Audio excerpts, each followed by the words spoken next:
नमस्कार साथियों, आपका बहुत बहुत स्वागत है आपके अपने चैनल ऑनलाइन पाठशाला में। दोस्तों, आज का वीडियो काफ़ी महत्वपूर्ण होने वाला है, जिसमें हम काफ़ी डिटेल में और कहानी की तरह वैदिक संस्कृति को और ऋग्वैदिक काल के जो राजनीतिक, आर्थिक, सामाजिक और धार्मिक जो अलग अलग जो विकास हुआ था, उसके बारे में डिटेल में जानने वाले हैं। तो इस वीडियो को आपको अंत तक ज़रूर देखना है, क्योंकि आप इस वीडियो के माध्यम से ऋग्वैदिक काल से संबंधित काफ़ी महत्वपूर्ण चीज़ों को जान पाएंगे। तो सबसे पहले बात करते हैं वैदिक संस्कृति की। तो जो सिंधु सभ्यता हुई, सिंधु सभ्यता की जब समापन हुआ और इसके बाद जो है जैसे जैसे मानव सभ्यता का विकास हुआ, तो उसके बाद माना जाता है वैदिक जो संस्कृति है उसके काल को। तो यहाँ पर इसकी राजनीतिक, आर्थिक, जो सामाजिक, धार्मिक अलग अलग प्रवृत्तियों के जो विकास क्रम हुआ है, उनके आधार पर जो है अध्ययन के लिए इसको दो वर्गों में वर्गीकृत किया गया है इस समय काल को, जिसमें कि पहला था ऋग्वैदिक काल, या इसको पूर्व वैदिक काल भी कहते हैं, जिसमें कि ऋग्वेद से संबंधित जो है ऋग्वेद से इसकी जानकारी पता चलती है। और दूसरा था उत्तर वैदिक काल, जो कि पूर्व वैदिक काल या ऋग्वैदिक काल के बाद आता है। अब जो है अलग अलग जो है यहाँ पर इतिहासकारों के अलग अलग मत हैं। तो वैदिक सभ्यता का जो समय काल है वह सबने अलग अलग दिया है। तो याकोबी और तिलक ने जो है ग्रहों आदि के उदाहरण से जो है यहाँ पर भारत में आर्यों के आगमन को 4000 ईसा पूर्व बताया, जबकि मैक्स मिलर के अनुमान के अनुसार जो ऋग्वैदिक काल है वह 1200 ईसा पूर्व से 1000 ईसा पूर्व तक था। और जो मान्यता मानी जाती है वह मानी जाती है कि भारत में जो आर्यों के आगमन है, क्योंकि आर्यों के आगमन के पश्चात ही वैदिक सभ्यता का विकास होता है, तो जो भारत में आर्यों का आगमन है वह 1500 ईसा पूर्व के लगभग माना जाता है। अब बात करते हैं कि आर्यों का जो मूल स्थान था वे कहाँ के थे। यह भी टॉपिक जो है काफ़ी विवादास्पद रहता है। तो इस प्रश्न के लिए जो है यहाँ पर भी अलग अलग वैज्ञानिकों ने अलग अलग मत दिए हैं। तो यूरोप में जो है जाति विशेषताओं के आधार पर पेनका, हर्ट आदि विद्वानों ने जर्मनी को बताया है आर्यों का आदि देश, जबकि गाइल्स नामक इतिहासकार ने आर्यों को आदिदेश हंगरी और डैन्यूब घाटी का बताया है। Meyer, Peake, Garden, Childe, Piggott, Nehring और बेंडेस्टीन ने इनको बताया है दक्षिणी रूस का। इसी प्रकार आर्य भारोपीय भाषा वर्ग की अनेक भाषाओं में से संस्कृत बोलने वाले थे।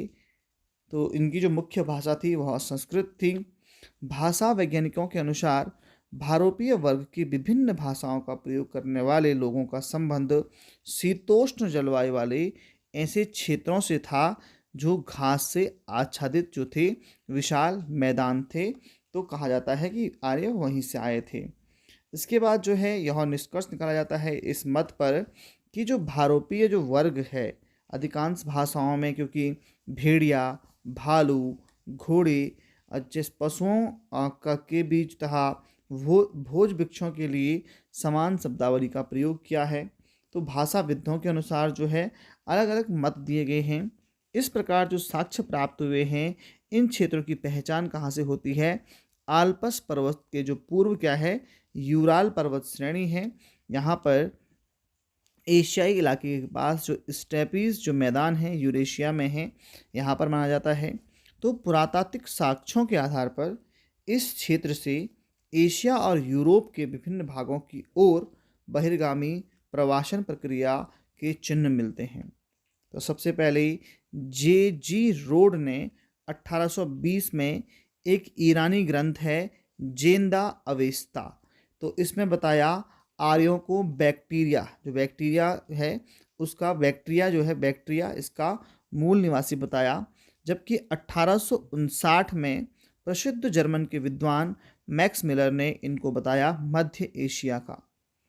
प्रोफेसर सेलर और एडवर्ड मेयर ने भी इनको एशिया का ही स्वीकार किया है और ओल्डेनबर्ग एवं कितकम का भी यही मत है। इसके बाद बात करते हैं मध्य एशिया से प्राप्त जो पुरातात्विक साक्ष्य मिले हैं। एशिया में माइनर में बोगज कोई नामक स्थान से जो है लगभग यहाँ पर 1400 ईसा पूर्व का एक लेख मिलता है, जिसमें मित्र, इंद्र, वरुण और नाशत्य नामक वैदिक देवताओं का उल्लेख मिलता है। ये मिलता है मध्य एशिया में। डॉक्टर अविनाश चंद्र ने सप्त सैंधव प्रदेश को जो है आर्यों का मूल निवास स्थान बताया है। डॉक्टर अविनाश चंद्र, ये आपको याद रखना है। गंगानाथ झा के अनुसार आर्यों का आदि देश भारतवर्ष या ब्रह्मवर्षी देश था। A.D. कल्लू के अनुसार कश्मीर, जबकि D.S. त्रिदेव ने मुल्तान जो है कि देविका प्रदेश और डॉक्टर राजबली पांडे ने मध्य प्रदेश को आर्यों का आदि देश बताया। तो अलग अलग जो विद्वान हैं उनके अलग अलग मत हैं, जबकि दयानंद सरस्वती ने तिब्बत को आर्यों का मूल निवास स्थान बताया और बाल गंगाधर तिलक के अनुसार आर्यों का आदि देश जो है उत्तरी ध्रुव था। तो आप यहाँ पर देख पा रहे हैं विभिन्न जो विद्वान हैं इन्होंने अपने अपने मत दिए हैं, अपने अपने साक्ष्यों के अनुसार, अपने अपने रिसर्चेस के अनुसार। तो यहाँ पर ये मत दिए गए थे आर्यों के जो है आदि स्थान से संबंधित। अब बात करते हैं वैदिक आर्यों की जो भौगोलिक विस्तार है उसके बारे में। तो सबसे पहले जो आर्य थे वे आए सप्त सैंधव प्रदेश में और यहाँ पर आके बस गए। आर्यों का जो भौगोलिक विस्तार जिस क्षेत्र में था उसमें अफगानिस्तान, पंजाब, राजस्थान, हरियाणा और जो वर्तमान उत्तर प्रदेश है गंगा नदी तक और यमुना नदी तक, यहाँ की कुछ पश्चिमी भाग यहाँ पर सम्मिलित थे। अफगानिस्तान की अनेक नदियों का उल्लेख भी ऋग्वेद में हुआ है, जिसमें कि प्रमुख हैं कुभा यानी कि काबुल, सुवास्तु यानी कि स्वात, कुंभू यानी कि कुर्रम और गोमती यानी कि गोमाल। ऋग्वेद में आर्य निवास के लिए हर जगह जो है सप्त सैंधव शब्द का इस्तेमाल किया गया है, सप्त सैंधव प्रदेश का इस्तेमाल किया गया है। इस क्षेत्र की 7 नदियों का उल्लेख भी ऋग्वेद में मिलता है, इसीलिए इसको सप्त सैंधव प्रदेश कहते हैं, जिसमें कि सिंधु नदी, सरस्वती, सतलज, ब्यास, रावी, चिनाब और झेलम शामिल हैं। ऋग्वेद में गंगा नदी का सिर्फ एक बार प्रयोग हुआ है, जबकि यमुना नदी का 3 बार उल्लेख हुआ है। सरस्वती एवं दृष्टदती नदियों के बीच का प्रदेश सबसे पुनीत और पवित्र समझा जाता था, जिसे कि ब्रह्मावर्त कहा जाता था। सरस्वती और दृष्टदती नदियों के बीच का जो स्थान है उसे ब्रह्मावर्त कहते थे। जातीय एवं अंतर्जातीय युद्ध उस समय हुए थे, तो इसमें जो है आर्यों के आपसी जो यहाँ पर युद्ध हुए हैं तो और ये हुए हैं अनार्यों के साथ जो कि आर्य नहीं थे। तो यदु और तुर्वस ऋग्वैदिक काल में आर्यों के दो प्रधान जन थे। अब आगे हम देखेंगे क्या है। यदु का संबंध था पशु या पर्स से, जबकि तुर्वस ने पार्थिव नामक एक राजा के साथ युद्ध किया। यदु और तुर्वस जन भारत में आने वाला नव आगंतुक दल था। भरत जन इनसे प्राचीन था। आर्य इंद्र के उपासक थे और शायद 2 दलों में विभक्त थे। एक दल में सुजय और भरत या त्रिशुजन थे, जिनका यशोगान भारद्वाज के पुरोहित परिवार ने किया। दूसरे दल में यदु, तुर्वस, द्रयु, अनु और पुरु नामक पंचजन थे। वैदिक साहित्यों के अंतर्गत हम जानते हैं कि वैदिक साहित्य के अंतर्गत 4 वेद हुए हैं, ऋग्वेद, सामवेद, यजुर्वेद और अथर्ववेद।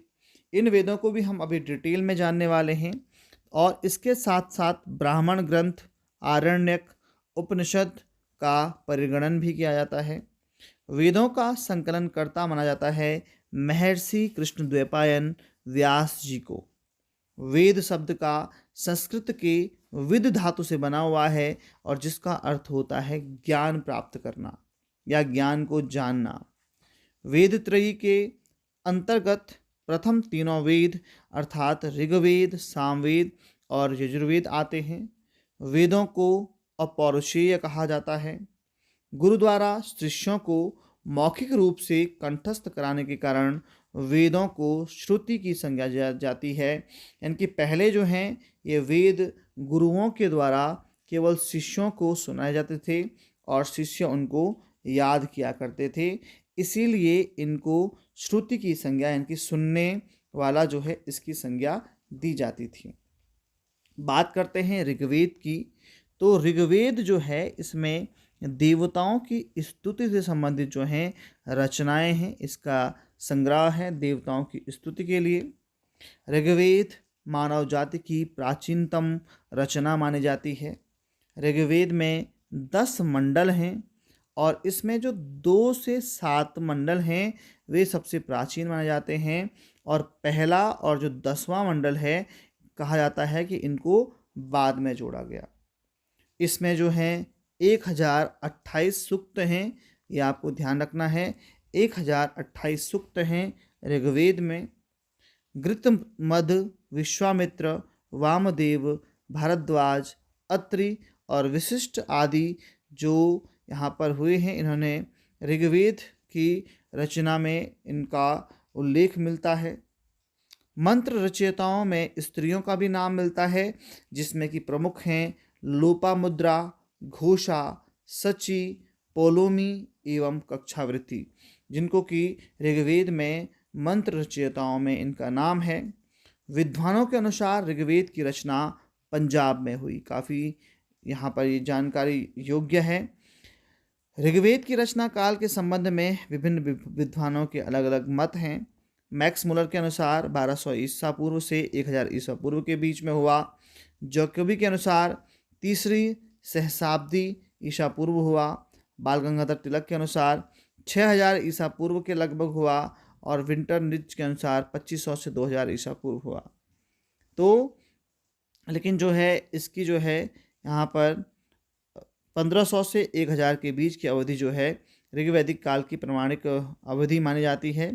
ऋग्वेद का पाठ करने वाले ब्राह्मणों को होत्री कहते थे। होत्री यज्ञ के समय यह ऋग्वेद की ऋचाओं का पाठ किया करते थे जो होत्री ब्राह्मण होते थे।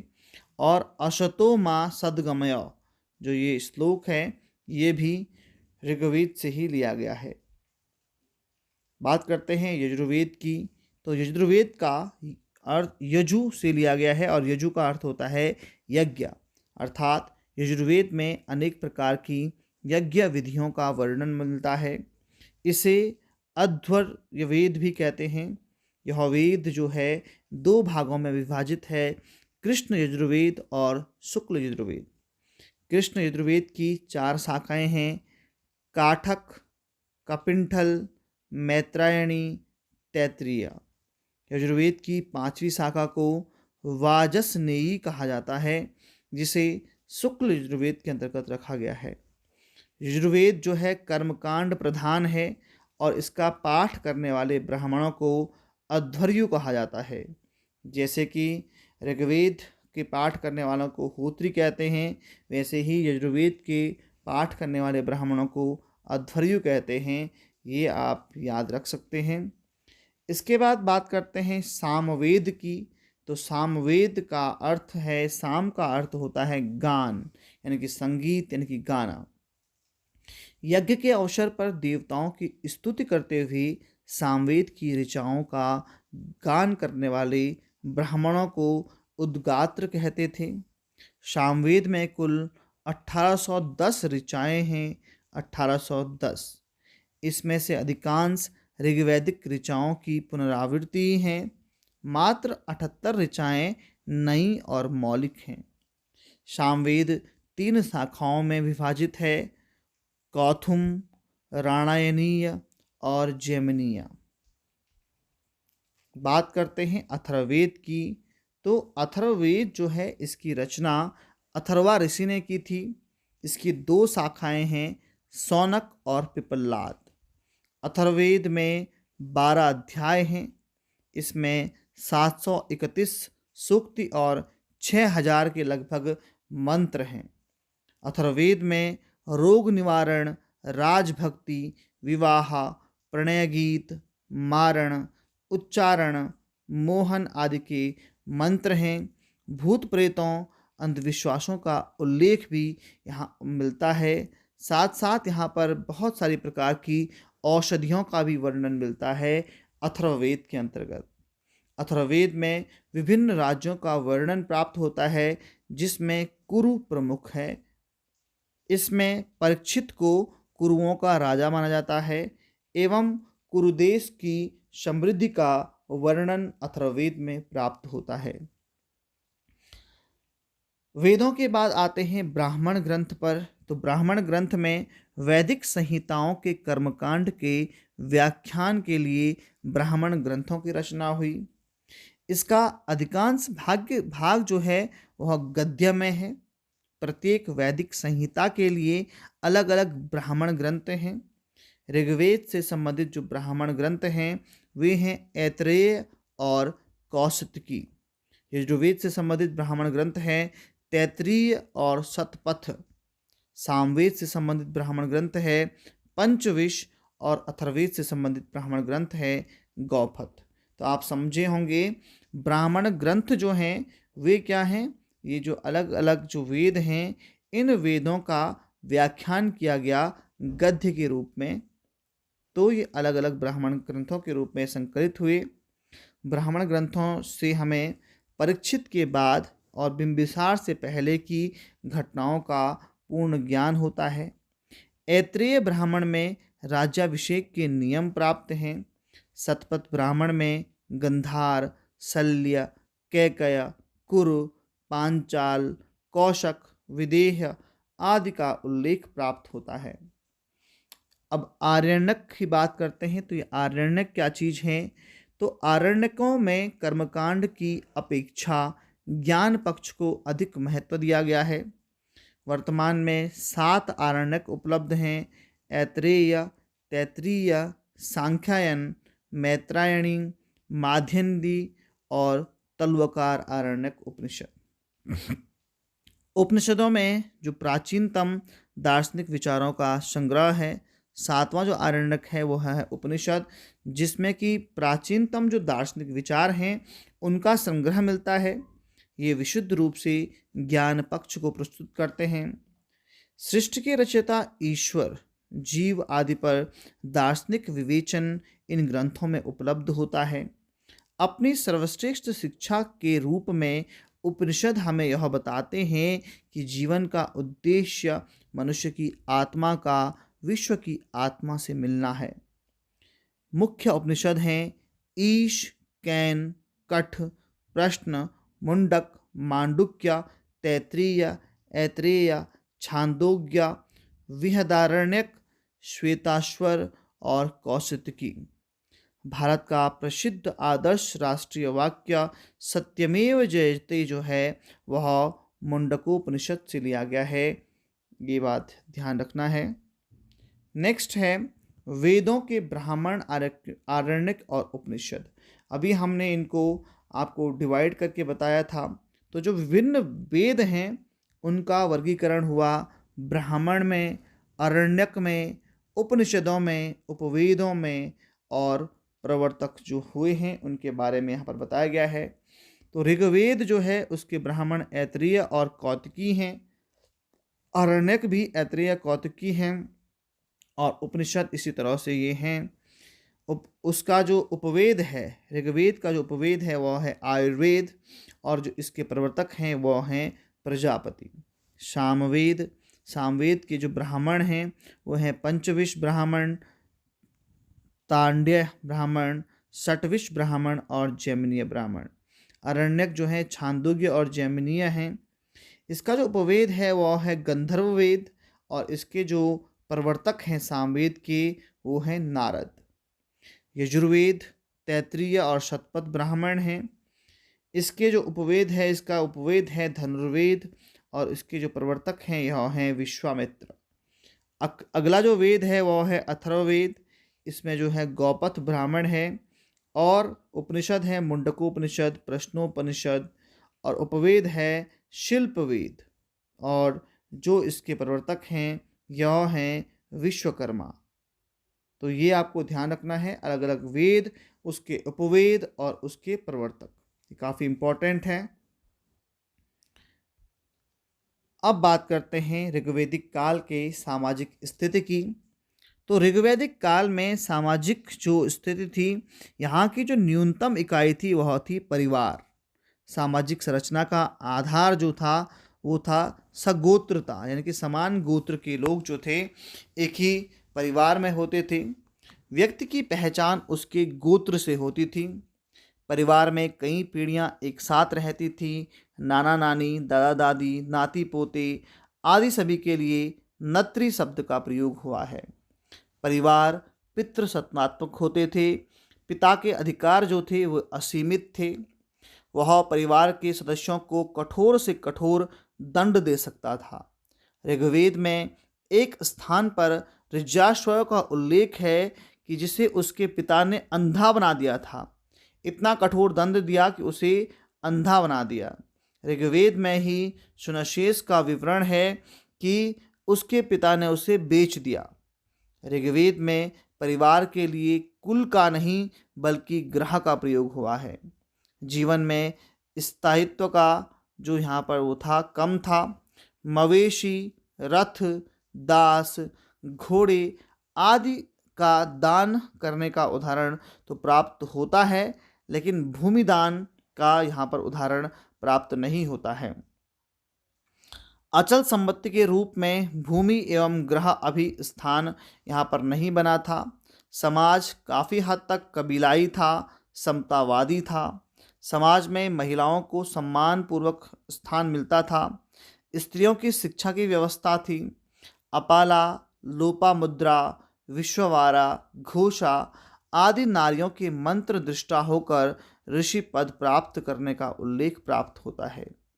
पुत्र की भांति पुत्री को भी उपनयन संस्कार, शिक्षा और यज्ञ आदि का अधिकार प्राप्त था। एक पवित्र संस्कार एवं प्रथा के रूप में विवाह स्थापित हो चुका था। उस समय तक बहुविवाह यद्यपि विद्यमान था, परंतु एक पत्नी व्रत प्रथा का ही समाज में प्रचलन था। प्रेम एवं धन के लिए विवाह होने की बात ऋग्वेद में ज्ञात होती है। विवाह में कन्याओं को अपना मत रखने की छूट थी। कभी कभी कन्याएं लंबी उम्र तक या आजीवन ब्रह्मचर्य का पालन करती थीं, और जो महिलाएं लंबे समय तक या ब्रह्मचर्य का पालन करती थीं उन्हें अमाजू कहते थे। विवाह विच्छेद संभव था, यानी कि डिवोर्स हो सकता था। विधवा विवाह का भी प्रचलन था। ऋग्वेद में अंतरजातीय विवाहों पर प्रतिबंध भी नहीं था और वयस्क होने पर विवाह संपन्न होते थे।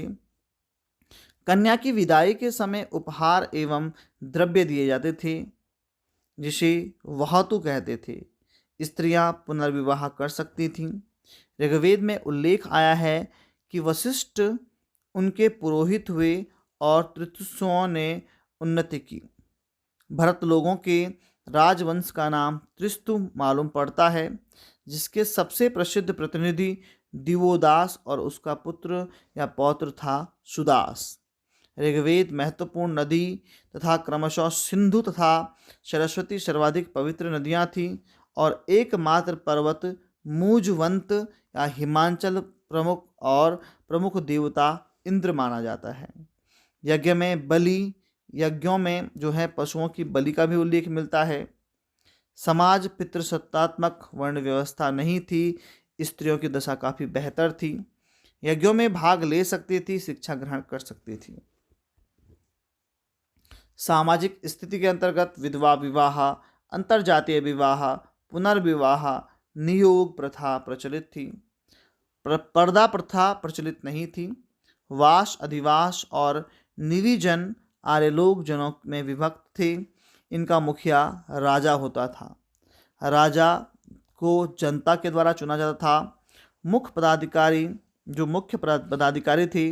पुरोहित, सेनानी जो थे वो वृद्धजनों से चुनी जाती थी। मृत्युदंड प्रचलित था, लेकिन अधिकतर जो है शारीरिक दंड ही दिया जाता था। अग्नि परीक्षा, जल परीक्षा, संतप्त पर परीक्षा इसके आदि उदाहरण मिलते हैं। ऋग्वेद में जातीय युद्ध अनेक प्रकार इसके भी अनेक उदाहरण मिले हैं। एक युद्ध में सुजयों ने तुर्वशों और उनके मित्र विचिवतों की सेनाओं को छिन्न भिन्न कर दिया था, यह उदाहरण मिलता है। एक दशराज्य जो युद्ध है वह काफ़ी प्रसिद्ध युद्ध है। दशराज्य युद्ध में भरतजन के राजन सुदास ने 10 राजाओं के एक संघ को हराया था। यह युद्ध परुष्णी जो रावी नदी के तट पर हुआ, काफ़ी इंपॉर्टेंट क्वेश्चन है। दशराज्य युद्ध जो है किस नदी के तट पर हुआ, तो ये परुष्णी नदी के तट पर हुआ। युद्ध का कारण यह था कि प्रारंभ में जो थे विश्वामित्र भरतजन के पुरोहित थे और विश्वामित्र की ही प्रेरणा से भरतों ने पंजाब में विपाशा और शत्रुधि पर जीता था, लेकिन बाद में सुदास ने वशिष्ठ को अपना पुरोहित मान लिया। अब इससे क्या हुआ कि विश्वामित्र ने 10 राजाओं का एक संघ बनाया और सुदास के खिलाफ युद्ध घोषित कर दिया। इस युद्ध में 5 आर्य जातियों के कबीले थे और 5 आर्येतर जनों के। इसी युद्ध में विजय के पश्चात भरतजन, जिनके आधार पर इस देश का नाम भारत पड़ा, की प्रथा यहाँ पर स्थापित हुई, प्रधानता जो है स्थापित हुई। ऋग्वैदिक राजनीतिक अवस्था और राजनीतिक संगठन की बात करते हैं तो ऋग्वेद में अनेक राजनीतिक संगठनों का उल्लेख मिलता है। राष्ट्र, जन, विश्व और ग्राम। ऋग्वेद में यद्यपि राष्ट्र शब्द का उल्लेख प्राप्त होता है, परंतु ऐसा माना गया है कि भौगोलिक क्षेत्र विशेष पर आधारित स्थायी राज्यों का उदय अभी नहीं हुआ था। राष्ट्र में अनेक जन होते थे। जनों में पंचजन जो हैं काफ़ी प्रसिद्ध थे, अनु, द्रयु, यदु, त्रुवश और पुरु। अन्य जन थे भारत, त्रिस्तु, सुंजय और त्रिवी। जन संभवतः विश्व में विभक्त होते थे। विश्व यानी कि जिला, और जिले के प्रधान को विषामपत्ति कहा जाता था। विश्व ग्रामों में विभक्त होते थे और ग्रामों का मुखिया होता था ग्रामीण। तो यानी कि देश की तो कोई अवधारणा नहीं थी, लेकिन जन होते थे, यानी कि एक बड़ा एरिया। जन जो हैं छोटे छोटे अलग अलग एरिया में, जिनको कि विश कहा जाता था, यानी कि आपके जो डिस्ट्रिक्ट हैं, ज़िले हैं। जन यानी कि आप राज्य समझ सकते हैं। और जो ज़िले थे वो विभाजित थे ग्राम में, और ग्रामों का मुखिया होता था ग्रामणी, और इन विषयों का मुखिया होता था विषामपति। राजा ऋग्वेद में राजा के लिए राजन, सम्राट, जनस्य गुप्ता शब्दों का प्रयोग हुआ है। ऋग्वैदिक काल में सामान्यतः राजतंत्र का प्रचलन था। राजा का पद दैवीय तो नहीं माना जाता था। ऋग्वैदिक काल में राजा का पद आनुवंशिक होता था, परंतु जो है सीमित अथवा कबीलाई सभा द्वारा किए जाने वाले चुनावों के बारे में भी सूचना प्राप्त होती है। ऋग्वैदिक काल में राजन एक प्रकार से कबीले का मुखिया होता था। राजन राजपद पर राजा विधिवत अभिषिक्त होते थे। राजा को जनस्य गोपा यानी कि कबीले का रक्षक कहा जाता था। वह गोधन की रक्षा करता था। उसका काम था युद्ध का नेतृत्व करना और कबीले की ओर से देवताओं की आराधना करना। तो 3 काम उसके थे: गोधन की रक्षा करना, युद्ध का नेतृत्व करना और देवताओं की आराधना करना। कुलप जो है परिवार का मुखिया होता था। ऋग्वैदिक काल में राजा नियमित सेना नहीं रखता था और युद्ध के समय पर सेनाएं विभिन्न कबीले से एकत्रित की जाती थी। युद्ध के समय में जो सेना एकत्रित की जाती थी उसमें व्रात, गण, ग्राम और सर्ग नामक विविध कबीलाई सैनिक सम्मिलित होते थे। ऋग्वैदिक प्रशासन मुख्यतः एक कबीलाई व्यवस्था वाला शासन था, जिसमें सैनिक भावना प्रधान थी। नागरिक व्यवस्था अथवा प्रादेशिक जो प्रशासन जैसी किसी चीज़ का अस्तित्व नहीं था, क्योंकि लोग विस्तार कर अपना स्थान बदलते जा रहे थे। क्योंकि यह एक कबीलाई जो है समाज था, तो लोग विस्तार कर रहे थे, अपना स्थान बदल रहे थे। ऋग्वेद में न्यायाधीश का भी उल्लेख नहीं मिलता है। समाज में कई प्रकार के अपराध होते थे। सबसे मेन जो है गायों की चोरी होती थी, गोधन की चोरी होती थी। इसके अतिरिक्त लेन देन में भी झगड़े होते थे और सामाजिक परंपराओं का उल्लंघन करने पर भी दंड दिया जाता था। तो इस प्रकार के अपराध जो है ऋग्वैदिक समय में होते थे। भौतिक जीवन। ऋग्वैदिक लोग मुख्यतया पशुपालक थे। वे स्थायी जीवन नहीं जीते थे, अलग अलग स्थानों पर रहते थे और जो है पशुओं को ही मुख्य संपत्ति माना जाता था। गवेषण, गोशु, गव्य आदि शब्द का प्रयोग युद्ध के लिए किया जाता था। जनजीवन में युद्ध के वातावरण का ज़्यादा बोलबाला था। लोग मिट्टी एवं घास फूस से बने मकानों में रहते थे और ये लोग जो है लोहे से अपरिचित थे। कृष्ण अयस शब्द का सर्वप्रथम उल्लेख जैमिनी उपनिषद उत्तर वैदिक काल में मिलता है। ऋग्वैदिक लोग, कृष्ण अयस मतलब लोहे के लिए प्रयोग हुआ है ये शब्द। तो ऋग्वैदिक लोग कोर वाली कुल्हाड़ियों, कांसे की कटोरें और खड्ग का इस्तेमाल करते। जो कांसे की जो कटार होती हैं और जो कुल्हाड़ियाँ होती हैं और खड्ग का इस्तेमाल करते थे शिकार करने के लिए। तांबा जो है राजस्थान की खेतरी खानों से प्राप्त किया जाता था। भारत में आर्यों की सफलता के कारण थे घोड़े, रथ, तांबे से बने हुए हथियार। कृषि कार्यों की जानकारी लोगों को थी।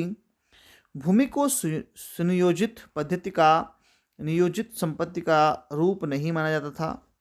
विभिन्न शिल्पों की जानकारी लोगों को प्राप्त थी। ऋग्वेद से बढ़ई, रथकार, बुनकर, चर्मकार, कारीगर आदि शिल्प वर्ग की जानकारी थी। ऋग्वैदिक संस्कृति ग्राम प्रधान थी। नगर स्थापना इस समय नहीं हो पाई थी। नियोग प्रथा के प्रचलन के संकेत मिलते हैं, जिसके अंतर्गत पुत्र विहीन जो विधवा है वह पुत्र प्राप्ति के निमित्त जो है देवर के साथ संबंध स्थापित कर सकती थी। ऋग्वैदिक काल में बाल विवाह नहीं होते थे। प्रायः 16 से 17 वर्ष की आयु में विवाह होते थे। पर्दा प्रथा का प्रचलन नहीं था। सती प्रथा का प्रचलन नहीं था। स्त्रियों को राजनीति में भाग लेने का अधिकार नहीं था। अंत्येष्टि क्रिया पुत्रों द्वारा संपन्न की जाती थी, पुत्रियों के द्वारा नहीं। स्त्रियों को संपत्ति संबंधी अधिकार नहीं थे। पिता की संपत्ति का अधिकार पुत्र को होता था, पुत्री को नहीं। पिता पुत्र के अभाव में गोद लेने का अधिकारी था। वर्ण व्यवस्था एवं सामाजिक वर्गीकरण। ऋग्वैदिक कालीन समाज प्रारंभ में वर्ग विभेद से रहित थे। जन के सभी सदस्यों की सामाजिक प्रतिष्ठा समान थी। ऋग्वेद में वर्ण शब्द कहीं कहीं रंग और कहीं कहीं व्यवसाय के रूप में प्रयुक्त हुआ है। प्रारंभ में ऋग्वेद में तीनों वर्गों का उल्लेख प्राप्त होता है। ब्रह्म, क्षेत्र तथा विष ब्रह्मेय यज्ञों को संपन्न करवाते थे। हानि से रक्षा करने के लिए छत्र यानी कि क्षत्रिय होते थे। शेष जनता विष कहलाती थी। इन तीनों वर्गों में कोई कठोरता नहीं थी। एक ही परिवार के लोग ब्रह्म, क्षत्र और विश्य होते थे, यानी कि ब्राह्मण, क्षत्रिय और वैश्य हो सकते थे। ऋग्वैदिक काल में सामाजिक विभेद का सबसे बड़ा कारण था आर्यों का स्थानीय निवासियों पर विजय। आर्यों ने दासों और दस्युओं को जीतकर उन्हें गुलाम और शूद्र बना दिया। तो जो हम 5 वर्ण अभी जानते हैं, ब्राह्मण, क्षत्रिय, वैश्य और शूद्र, तो पहले 3 ही वर्ण होते थे और जो ये चौथा वर्ण बना वो कब बना, जो आर्यों ने स्थानीय निवासियों पर विजय प्राप्त की उसके पश्चात उन्होंने उनको दास बनाया। दास बना करके उनको गुलाम और शूद्र बना दिया। शूद्रों का सर्वप्रथम उल्लेख ऋग्वेद के 10वें मंडल पुरुष सूक्त में मिलता है। अतः यह प्रतीत होता है कि शूद्रों की उत्पत्ति ऋग्वैदिक काल के अंतिम चरण में हुई। Doctor R.S. शर्मा का विचार है कि शूद्र वर्ग में आर्य एवं अनार्य दोनों ही वर्गों के लोग सम्मिलित थे। शूद्र आर्थिक तथा सामाजिक विषमताओं के फलस्वरूप समाज में इनका उदय हुआ था। वर्ण व्यवस्था जन्मजात नहीं थी, यह व्यवसाय पर आधारित थी। व्यवसाय परिवर्तन संभव था। एक ही परिवार के सदस्य विभिन्न प्रकार के वर्ण के हो सकते थे, व्यवसाय कर सकते थे।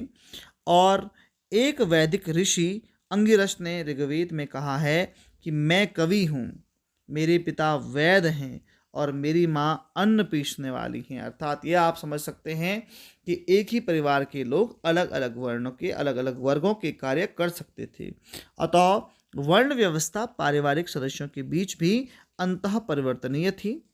समाज में कोई भी विशेषाधिकार संपन्न वर्ग नहीं था। शूद्रों पर किसी तरह की अपात्रता नहीं लगाई गई। उनके साथ वैवाहिक संबंध अन्य वर्गों की तरह सामान्य था। विभिन्न वर्गों के साथ सहभोज पर कोई प्रतिबंध नहीं था, इनके साथ साथ भोजन करते थे। और किसी प्रकार की अस्पृश्यता, छुआछूत भी विद्यमान नहीं थी। ऋग्वैदिक काल में दास प्रथा तो विद्यमान थी। गायों, रथों, घोड़ों के साथ साथ दास दासियों के दान देने का भी उदाहरण प्राप्त होता है। धनी वर्ग में संभवतः घरेलू दास प्रथा ऐश्वर्य के एक स्रोत के रूप में विद्यमान थी, किंतु आर्थिक उत्पादन में दास प्रथा के प्रयोग की जो है प्रथा प्रचलित नहीं थी। क्योंकि जो धनी वर्ग होते थे वे अपने ऐश्वर्य के लिए, अपनी शान शौकत के लिए दासों को रखते थे, लेकिन उनके साथ उस तरह का ज़्यादा भेदभाव नहीं था। ऋग्वैदिक आर्य मांसाहारी भी थे और शाकाहारी, दोनों प्रकार का भोजन करते थे। भोजन में दूध, घी, दही, मधु यानी कि शहद, मांस आदि का प्रयोग होता था। नमक का उल्लेख ऋग्वेद में नहीं मिलता है। पीने के लिए जल नदियों से, निर्घरों यानी कि उत्स तथा कृत्रिम कूपों से प्राप्त होता था। सोम भी एक प्रकार का पेय माना जाता था और ये काफ़ी प्रसिद्ध था। इस आह्लादक जो पेय है, इसकी स्तुति जो है ऋग्वेद के 9वें मंडल में मिलती है। सोम वस्तुतः एक पौधे का रस था जो हिमालय के मुजवंत नामक पर्वत पर मिलता था। इसका प्रयोग केवल धार्मिक उत्सवों पर होता था। शुरा भी एक प्रकार का पेय था, लेकिन इसका जो पान था वह वर्जित था। वस्त्र में कपास, ऊन, रेशम एवं चमड़े के बनते थे और आर्य जो है सिलाई से भी परिचित थे, यानी कि सिलाई करना जानते थे। गंधार प्रदेश भेड़ की ऊनों के लिए प्रसिद्ध था। पोशाक के 3 भाग थे। निवि अर्थात कमर के नीचे पहना जाने वाला, वास इनकी कमर के ऊपर पहना जाने वाला, और अधिवास जो कि अत्क या द्रापी अर्थात ऊपर से धारण किया जाने वाला चादर या ओढ़नी। लोग स्वर्णाभूषणों से का भी प्रयोग करते थे, सोने के आभूषण भी पहनते थे। स्त्री और पुरुष दोनों ही पगड़ी का प्रयोग करते थे, पगड़ी पहनते थे। ऋग्वेद में नाई को वर्त कहा जाता था। आमोद प्रमोद यानी कि इंटरटेनमेंट के लिए रथ दौड़, आखेट यानी कि शिकार करना, युद्ध करना, नृत्य करना, ये जो है आर्यों के जो है एंटरटेनमेंट के जो है साधन थे। आमोद प्रमोद के जो है साधन थे। जुआ भी यहाँ पर खेला जाता था। वाद्य संगीतों में वीणा, दुंदुभी, करताल, आधार और मृदंग का प्रयोग किया जाता था। आर्थिक स्थिति के अंतर्गत जो है पशुपालन यहाँ पर मुख्य व्यवसाय इनका था। पशुपालन जो है सबसे महत्वपूर्ण था, विशेषकर ऋग्वैदिक काल के प्रारंभ में। इसके महत्व का पता इस तथ्य से चलता है कि गविष्ठी यानी कि गायों की खोज, युद्धों का पर्याय इसको माना जाता था। गायों को अष्टकर्णी भी कहते थे। यमुना की तराई गोधन के लिए प्रसिद्ध थी। ऋग्वैदिक काल में गायों का बहुत ही अधिक महत्व था। गायों के लिए लड़ाइयाँ होती थी। गायें जो हैं विनिमय का माध्यम होती थी, यानी कि जो है लेन देन का माध्यम होती थी। पुत्री को दुहिता कहते थे, यानी कि गाय को दुहने वाली। घोड़ा भी काफ़ी महत्वपूर्ण पशु था। ऋग्वेद में जो है पशु थे गाय, घोड़ा, बैल, भैंस, भेड़, बकरी, हाथी, ऊंट, कुत्ता, सूअर, गधा और चरागाह जिसको खिल्ले कहते थे। यह इस पर जो है सामुदायिक नियंत्रण रहता था। कृषि, ऋग्वैदिक आर्यों को कृषि की भी अच्छी जानकारी थी। वे बैलों को खींचने के लिए हलों से खेती करते थे, लेकिन जो हलों के जो फाल थे वे लोहे के नहीं बने होते थे। भूमिदान के उदाहरण तो प्राप्त नहीं होते हैं। ऐसा माना जाता था कि भूमि पर जो है किसी का निजी स्वामित्व नहीं हुआ था। हलों में 8, 6, 12 तक के बैलों को जोड़ा जाता था, यानी कि 8 बैल, 6 बैल और 12 बैलों को हल जोतने के लिए इस्तेमाल किया जाता था। ऋग्वेद में कृषि का जो उल्लेख है वह 24 बार मिलता है। जोतने के लिए, बोने के लिए, हशिया से फसल काटने, दावनी, फटकना, गट्ठा बनाना आदि से भी लोग परिचित थे ऋग्वैदिक काल में। कृषि का सर्वाधिक वर्णन ऋग्वेद के चौथे मंडल में मिलता है। जंगलों को साफ करने के लिए आग का प्रयोग किया जाता था, यानी कि आग लगाई जाती थी। खाद्य का भी खाद का भी प्रयोग जो है उस समय लोग करते थे। नहरों से सिंचाई की जाती थी और आर्यों को अनाज के एक ही किस्म की जानकारी थी जिसे वे यव कहते थे, यव, जिसका शाब्दिक अर्थ जो है वह जौ माना जाता है। जो यानी कि उनको केवल क्या है, जौ की ही जानकारी थी जिसकी वो खेती करते थे। उद्योग एवं शिल्पों के अंतर्गत जो है ऋग्वैदिक समाज जो है व्यवसाय में आनुवंशिक नहीं थे। पशुपालन एवं कृषि के अंतर्गत अतिरिक्त जो है ये लोग शिल्प एवं उद्योगों का भी यहाँ पर प्रचलन था। ऋग्वेद में उल्लेखित धातुओं में सर्वप्रथम जो धातु है वह अयस है। अयस शायद कांसा और तांबा रहा होगा। ऋग्वैदिक आर्यों को लोहे का ज्ञान तो नहीं था, लेकिन चांदी का प्रयोग भी जो है संदिग्ध माना जाता है। ऋग्वेद में जिन प्रमुख व्यवसायों का उल्लेख मिलता है, तक्षा, बढ़ई, धातुकर्मी, धातु का काम करने वाला, स्वर्णकारी, स्वर्ण का काम करने वाला, चर्मकार, चमड़े का काम करने वाला, वाय, जुलाहा, कुंभकार, कुलाल, तो और इन सब में जो मुख्य शिल्पी था वह था बढ़ई। बुनाई का कार्य मुख्यतः ऊन तक ही सीमित था। सिंधु एवं गांधार प्रदेश ऊन के लिए प्रसिद्ध था। ऋग्वेद में कपास या रुई का उल्लेख तो नहीं मिलता है। तसर शब्द का प्रयोग करघे के लिए, हथकरघा जो मशीन थी उसके लिए होता था। वस्त्रों के ऊपर कढ़ाई का काम करने वाली औरतों को पेशकारी कहते थे। लोग धातुओं को गलाने, उन्हें पीट कर विभिन्न वस्तुएं बनाने का काम भी करते थे। वैद्य जो विषक, नर्तक नर्तकी, नाई, वात्र इत्यादि जो है सामाजिक वर्ग अलग अलग थे। व्यापार, ऋग्वैदिक आर्य व्यापार में भी संलग्न थे। व्यापार अधिकतर पढ़े लोगों के हाथ में था जो अपनी कृपणता के लिए प्रसिद्ध थे। प्रधानतः व्यापार वस्तु विनिमय जो बार्टर सिस्टम है उसके द्वारा किया जाता था, यानी कि वस्तुओं का ही आदान प्रदान किया जाता था। पणी अत्यधिक ब्याज पर ऋण देते थे, उन्हें बेकनाट या सूदखोर कहा जाता था। व्यापार की मुख्य वस्तुएं कपड़े, तोशक, चादर और चमड़े की वस्तुएं थीं। स्थल यातायात के प्रमुख साधन रथ और गाड़ी थे। रथों को घोड़े खींचते थे और गाड़ी को बैल खींचते थे। अग्नि को पथ का निर्माता यानी कि पथिकृत कहा जाता था। जंगल, जंगली जानवर और डाकुओं जो है से भरे होते थे। जंगलों में जंगली जानवर और डाकू तस्कर होते थे। ऋग्वेद में समुद्र शब्द का उल्लेख प्राप्त होता है। लोग समुद्री व्यापार में संलग्न थे कि नहीं यह अभी भी विवादास्पद है। ऋग्वेद में एक स्थान पर भज्जू की समुद्री यात्रा का वर्णन है, जिसमें मार्ग में जलयान नष्ट होने के बाद वो अपनी आत्मरक्षा के लिए अश्विनी कुमारों से प्रार्थना करते हैं और अश्विनी कुमार जो है उनकी रक्षा के लिए 100 पतवारों वाला एक जहाज भेजते हैं। तो इस प्रकार का उल्लेख जो है मिलता है।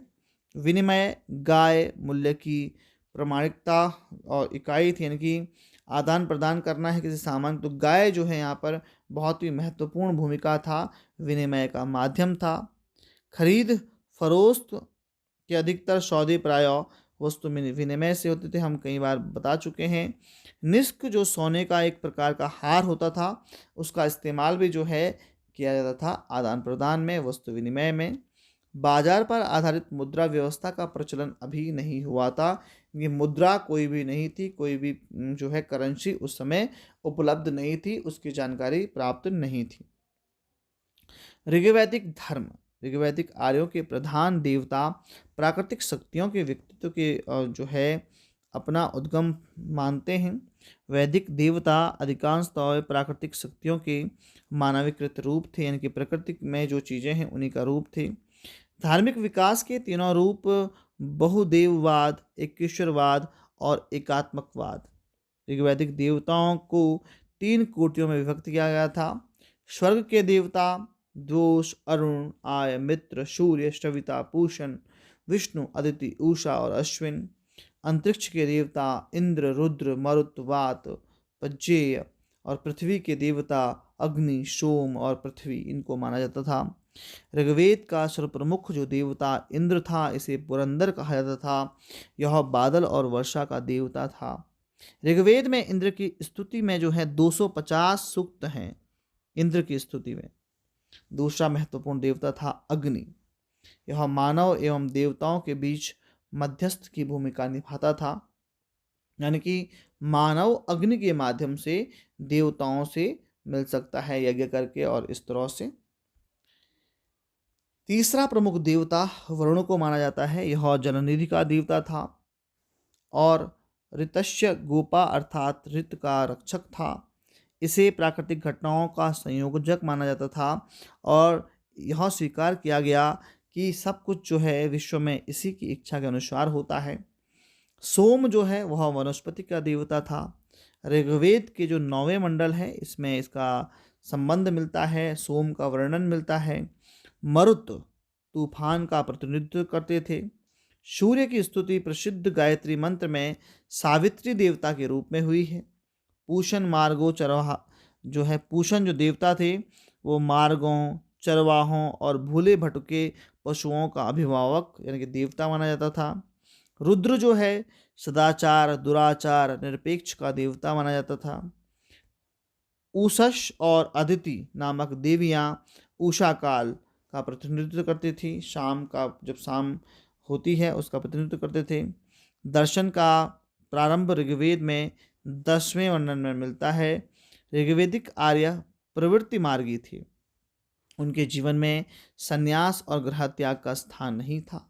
ऋग्वेद में मंदिर अथवा मूर्ति पूजा का कोई उल्लेख नहीं मिलता है।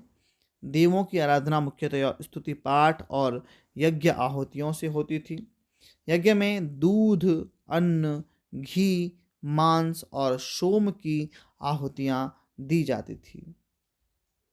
यज्ञ में स्तुति सामूहिक रूप से होती थी।